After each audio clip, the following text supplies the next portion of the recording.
할렐루야! 이 시간 하나님 앞에 예배를 통해서 온전히 영광 돌리기 원합니다. 오늘은 그리스도인의 효도란 제목으로 하나님의 말씀을 전하도록 하겠습니다. 여러분, 김소월 작가의 부모라는 노래를 아십니까? 간혹가다 저희 어머니나 그 교회 권사님들이 이게 부르셨던 그 기억이 납니다. 특별히 가정의 달을 생각하면, 특별히 부모님의 생각하는 이 마더스데이, 어버이 주일을 생각하면 생각나는 노래가 바로 이 부모라는 노래입니다. 노래가 이렇게 됩니다. 낙엽이 우수수 떨어질 때, 겨울의 기나긴 밤 어머님하고 둘이 앉아 옛 이야기 들어라. 나는 어쩌면 생겨나와 이 이야기 듣는가. 묻지도 말아라 내일 나를. 내가 부모 되어서 알아보리라. 여러분들이 이 노래를 들으셨는데 저는 이 시의 핵심이 이것 같습니다. 맨 마지막, 내가 부모 되어서 알아보리라. 내가 부모 되어서 알아보리라. 이렇게 노래하지 않습니까? 자녀가 얼마나 속을 썩이면 이 생각이 사무쳐서 너가 부모 돼서 알아보라 이렇게 생각할 수도 있지만, 부모가 되면 자녀를 생각하는 마음이 더 커지고, 이때 내 부모님은 이렇게 생각하셨겠구나, 나를 생각하는 마음이 이렇겠구나 깨달아지기 때문에 이 시가 노래가 되고 저희 마음속에 계속 맴도는 것 같습니다. 부모 자녀 관계는 이처럼 뗄래야 뗄 수가 없습니다. 아주 친밀한 관계 그 이상입니다. 하나님께서 가정을 창조하시고 부부 관계를 만들어 주시고 그 사이에서 사랑의 선물로 주신 것이 자녀입니다. 부부 관계는 수평적이지만 부모와 자녀 관계는 수직적인 관계입니다. 잘 해주고 싶은데 또 잘해주면 또 탈이 나고, 또 잘 효도하고 싶은데 효도하려다가 또 부모님 마음을 상하게 하는 것이 부모 관계입니다. 어버이 주일을 맞아서 성경적인 부모상은 무엇인지, 성경적인 자녀상은 무엇인지 살펴보고 하나님이 기뻐하시는 자녀의 모습, 정말 내 육신의 부모를 어떻게 하면 기뻐하실지 성경이 말하는 그 효도상이 무엇인지 알아보는 귀한 시간이 되기를 바랍니다. 첫 번째, 성경은 먼저 부모로서 자식을 어떻게 키워야 할지 설명합니다. 제가 죄송한 말씀을 드립니다. 오늘이 어린이 주일이 아님에도 불구하고 성경의 원리대로 어떻게 하면 부모를 더 존중하고 공경할 수 있을까 성경을 찾아보니까 그것보다 우선하는 것이 있었습니다. 바로 부모가 자녀를 어떻게 키워야 한다라는 것이 성경에서 나오는 원리의 시작이었습니다. 먼저 자녀에게 성경 말씀으로, 신앙으로 양육을 할 때 자식은 또 그 다음에 하나님 앞에 육신의 부모에게 순종할 수 있다라는 것이 바로 성경 말씀에서 나오는 교훈이었습니다. 신앙으로 양육하는 것 쉽지 않습니다. 하지만 성경 말씀은 신앙으로 양육할 때에만 아름다운 가정이 형성된다라고 말하고 있습니다. 성경에서 말하는 부모는 하나님을 대신하여 자녀를 신앙으로 양육할 책임을 맡은 자라고 되어 있습니다. 좀 말이 어렵죠?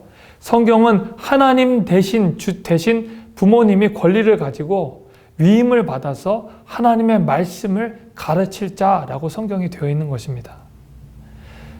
신명기 6장 6절에서 7절은 이렇게 고백합니다. 오늘 내가 내게 명하는 이 말씀을 너는 마음에 새기고 내 자녀에게 부지런히 가르치며 집에 앉아있을 때에든지 길을 갈 때에든지 누워있을 때에든지 일어날 때에든지 이 말씀을 강론할 것이며, 이 말씀은 쉐마라는 말씀이죠. 이스라엘 백성이 꼭 들어야 하는 말씀이기 때문에 이스라엘 백성들은 이 말씀을 문설주에다 붙이고 언제든지 이야기했던 것이 바로 신명기 6장 말씀입니다.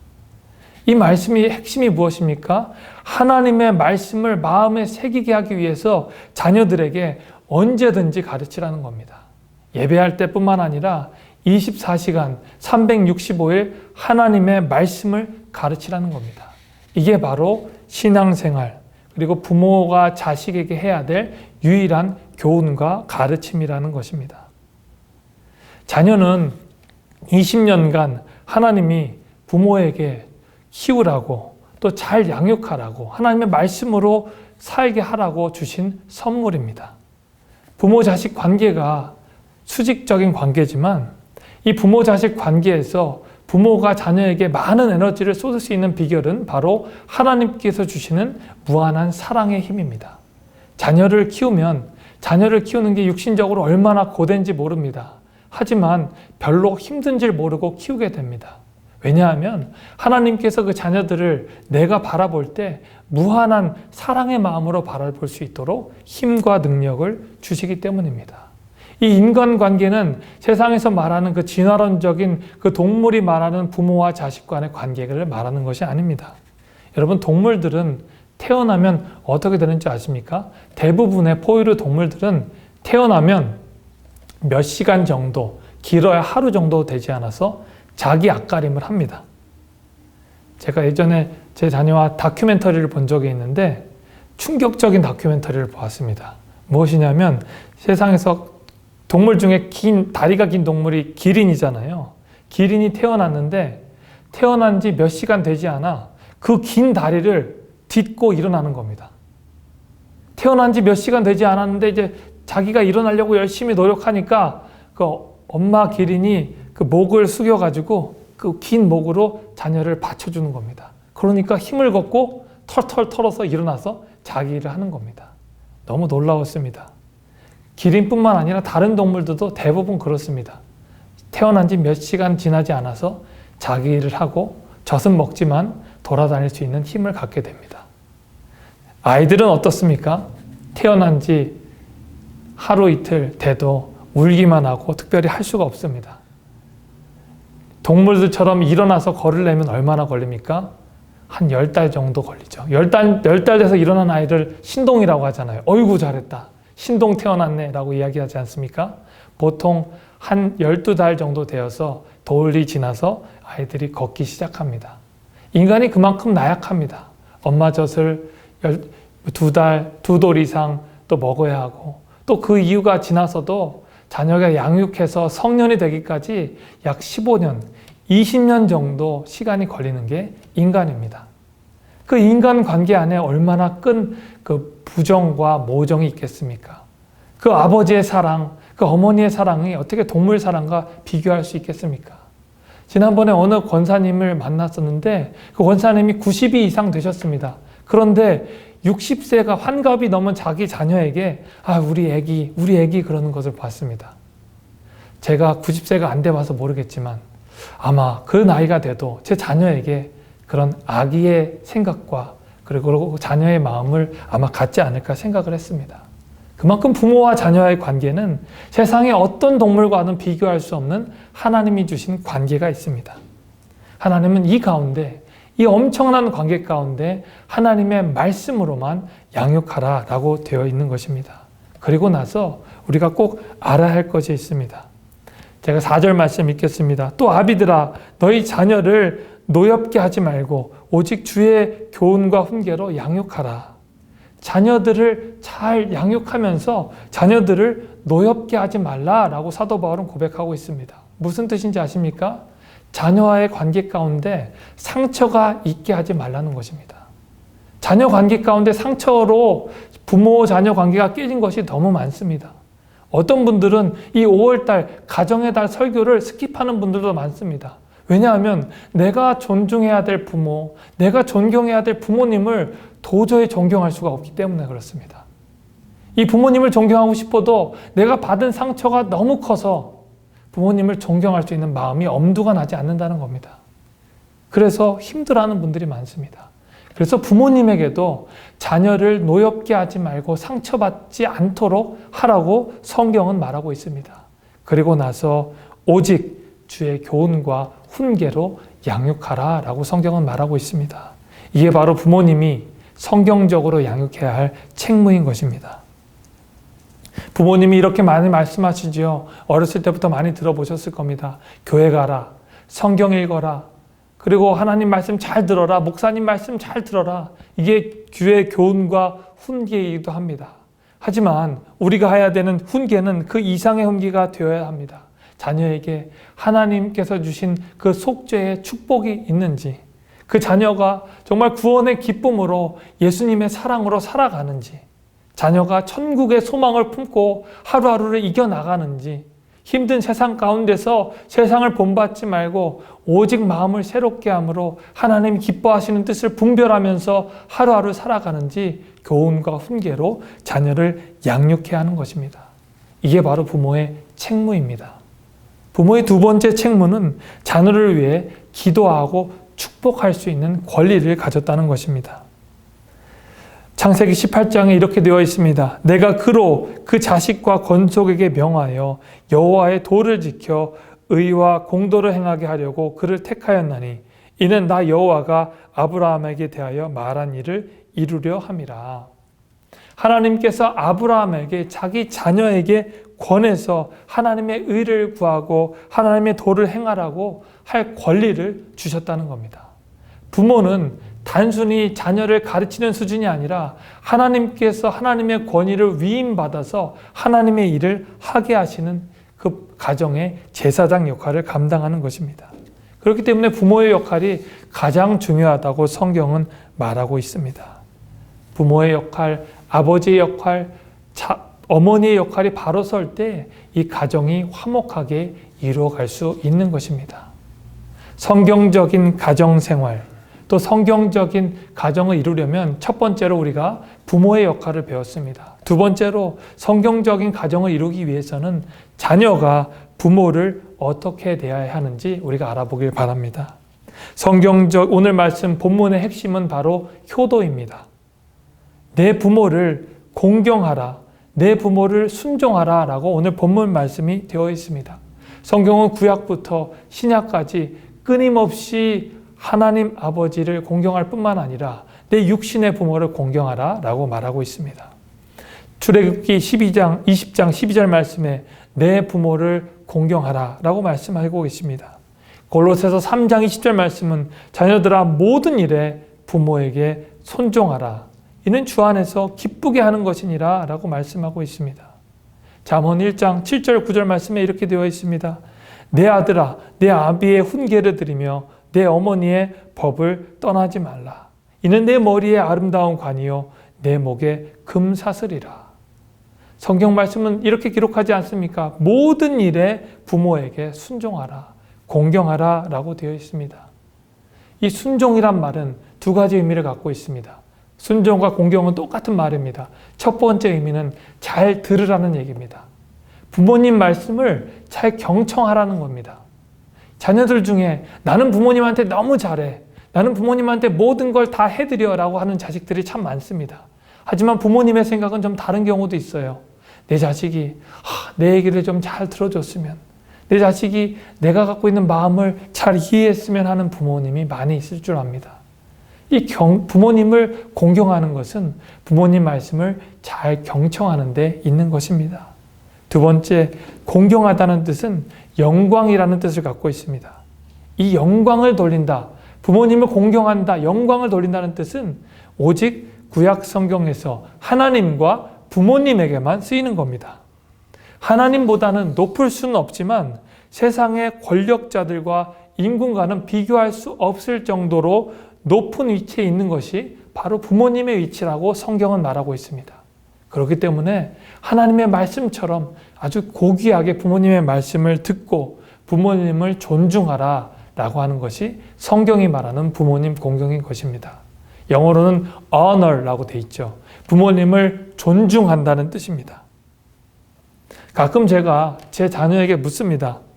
유기 엄마, 아빠 좋아? 그러면 대답합니다. 좋아, 좋아. 대답합니다. 그래서 제가 한 번 더 물어봅니다. 세상에서 누가 제일 좋아? 그러면 당연히 아빠지, 아빠라고 얘기합니다.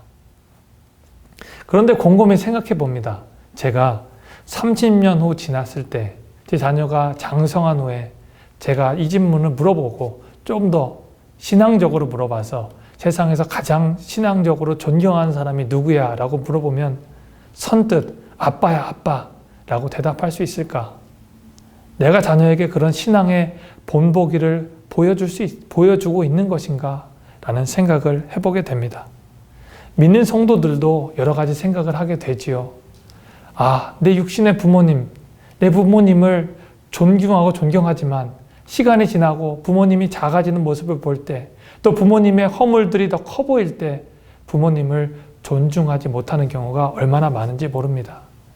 성경 말씀은 그럼에도 불구하고 부모님이 연약한 모습을 보일 때든지, 부모님이 약한 모습을 보일 때든지, 죄인의 모습을 보일 때든지 부모님을 존중하고 존경하라고 말씀하고 있는 것입니다.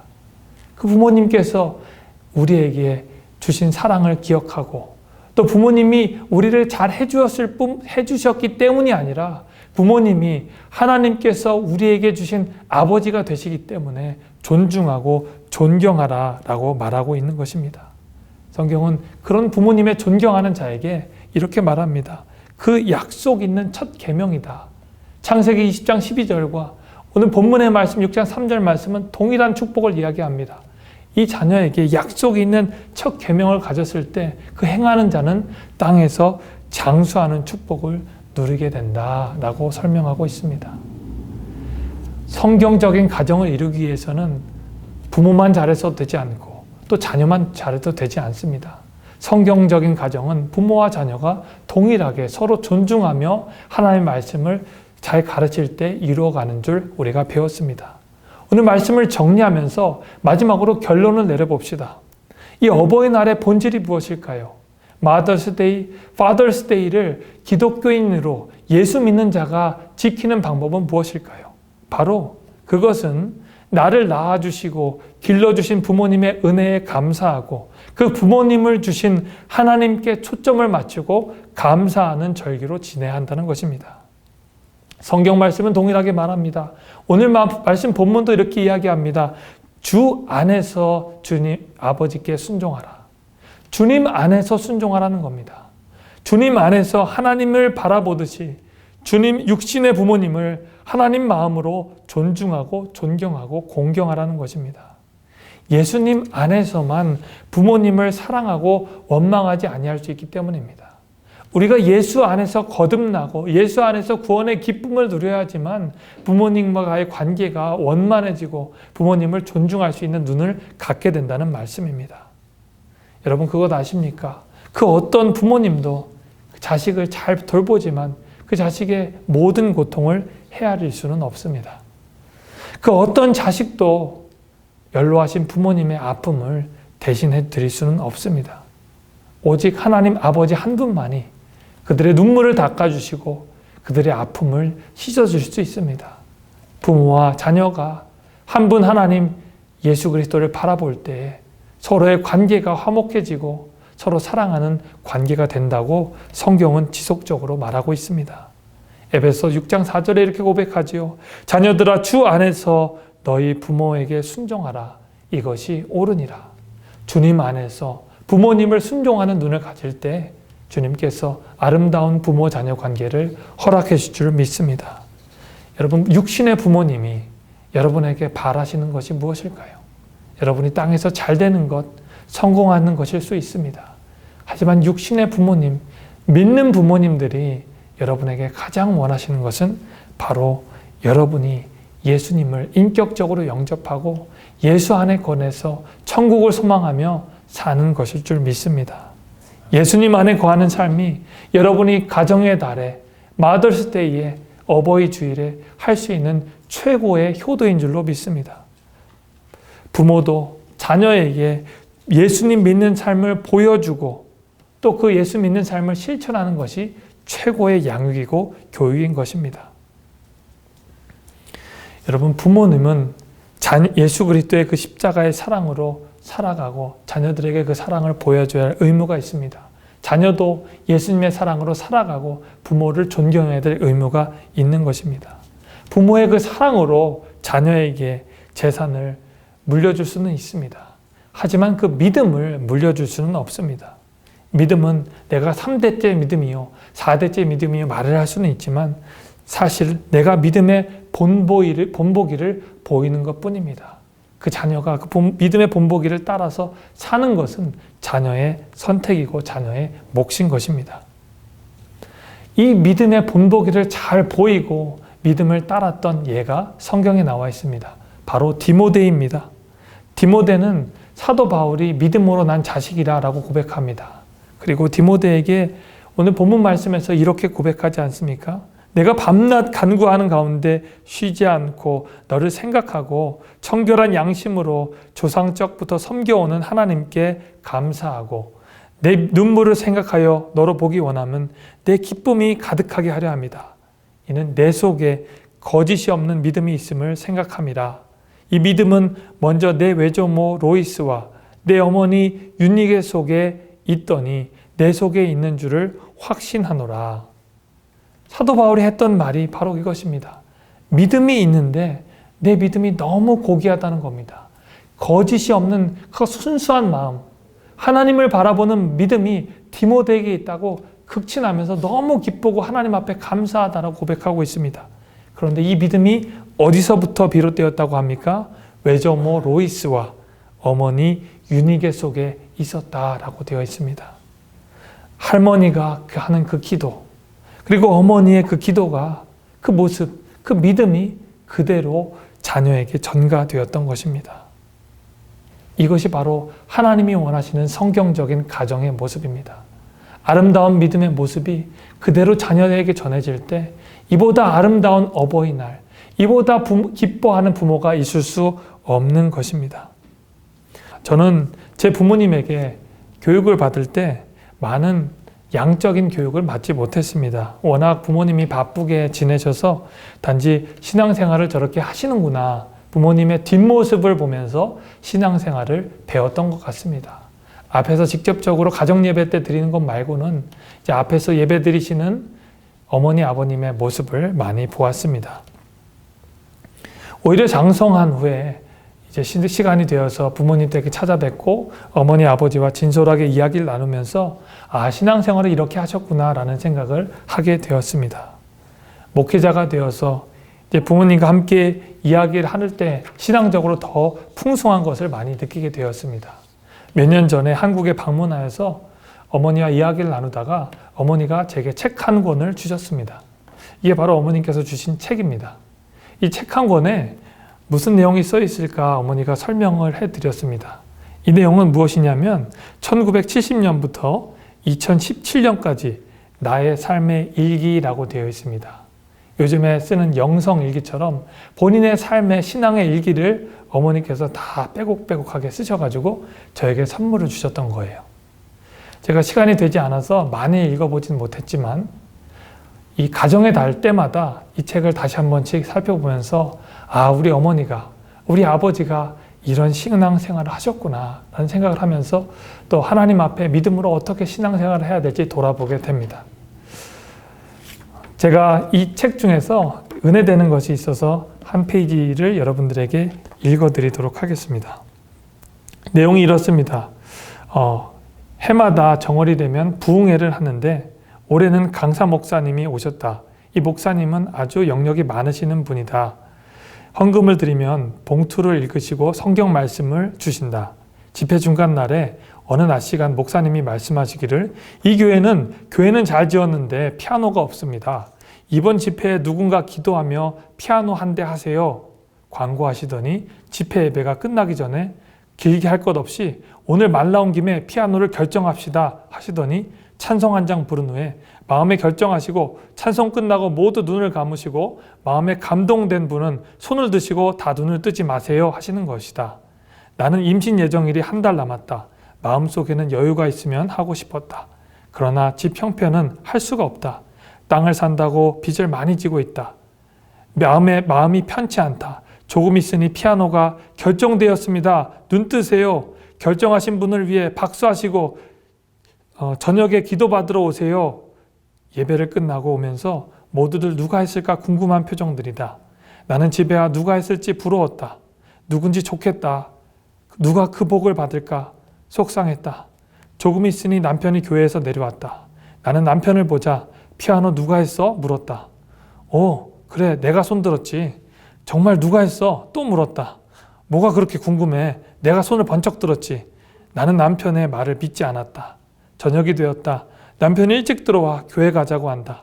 아직 시간이 안 되었는데 남편이 이 사람이 오늘 기도 받는다니까 피아노 헌물기도 강사님이 저녁에 일찍 오라고 했잖아. 그렇게 하고 싶었대. 피아노. 그런데 갑자기 걱정이 앞선다. 그럼 진짜 할 거야? 아니 의논도 없이 남편은 의논할 시간이 없었잖아 하는 것이다. 그럼 돈을 어떻게 구하나? 걱정 마. 마당에 소가 있잖아. 하나님이 할 수 있게 하실 거야. 마당에 큰 암소를 한 마리 키우고 있었다. 잘 키워 빚을 갚을 것이다. 그런데 용도가 변경되고 있다. 우리 부모는 저녁에 기도받으러 갔다.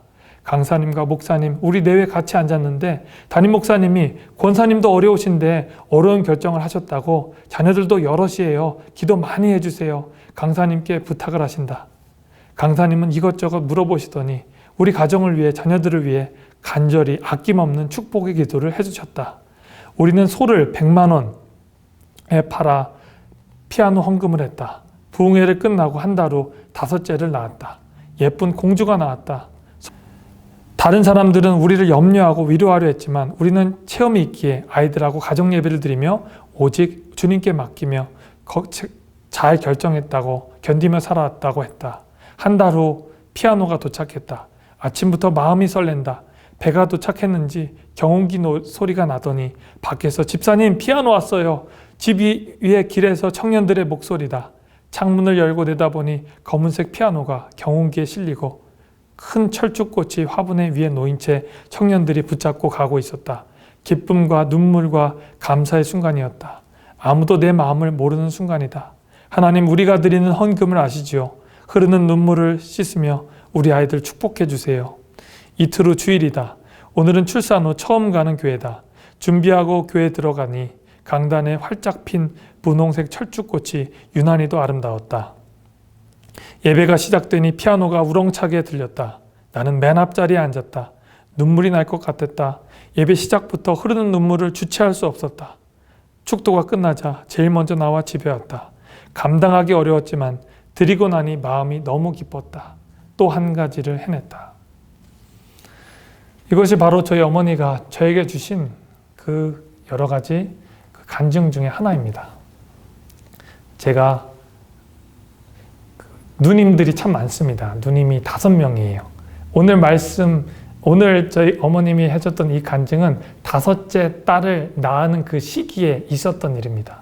자녀들은 이렇게 많고 재산은 별로 없고 땅에 농사를 지어야 하는데 농토가 부족하니까 다른 사람에게 빌려 쓰다가 다른 사람에게 빌려 쓰면 농지 소작물의 반을 나눠서 그 주인에게 주어야 합니다. 그러면 별로 이윤이 남지가 않는 거예요. 그래서 빚을 내서 농토를 사고 그리고 소를 잘 키워가지고 팔기도 하고 또 밭갈기도 해야 되는데 있는 재산이라고는 이 소 한 마리밖에 없는 거예요. 그 소를 하나님 앞에 드리는 그 순종의 그 내용이 바로 오늘 내용입니다. 하나님께서 순종의 제사를 받아주셨고 지금까지 저를 포함해서 6남매의 자녀를 신앙으로 잘 양육하게 하시고 또 말씀 가운데 거하게 하시는 축복을 누리게 하셨습니다. 하나님께서 이 어버이날에 주시는 축복이 무엇일까? 그것은 바로 하나님을 잘 믿는 축복인 줄로 믿습니다. 내가 부모님에게 잘해드리고 싶어도 할 수 있는 것이 정말 없지 않습니까?